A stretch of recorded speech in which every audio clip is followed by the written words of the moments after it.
sona pana ka lesel guzing olung se na inda na sumai kamunia pa ahung khang lenen o api hinta sel gu zo ta lo lung se na ki song el pu min ka hin phong do ta nei na sang ni do lung dei nu la lung se na ki di na man tom me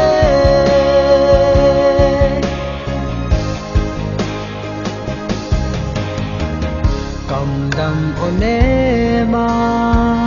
nei ho pi zite se lung ki pa in ke kongol den zita ita bong doi ai joya na hiya pi bang lo ma ka ngai na hi sel gu zo ta lo lung se na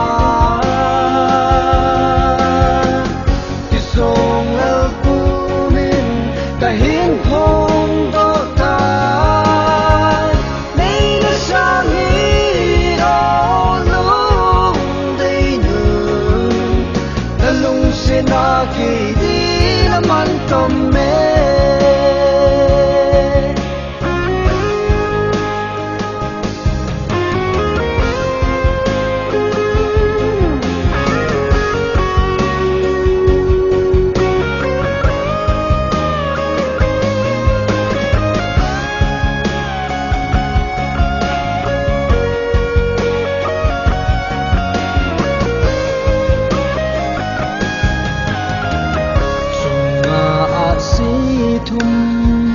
you goldil del ho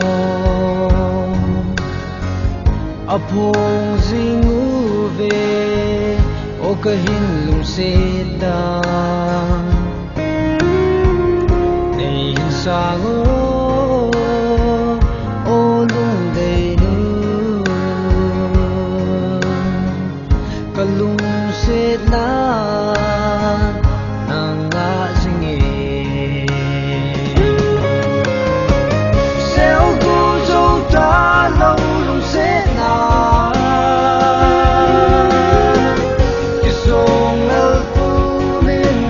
hin phong do ta nei na sang ni do lung dei nu la lung se na ki di na man tom me nei na sang ni do lung dei nu la lung se na ki di na man tom me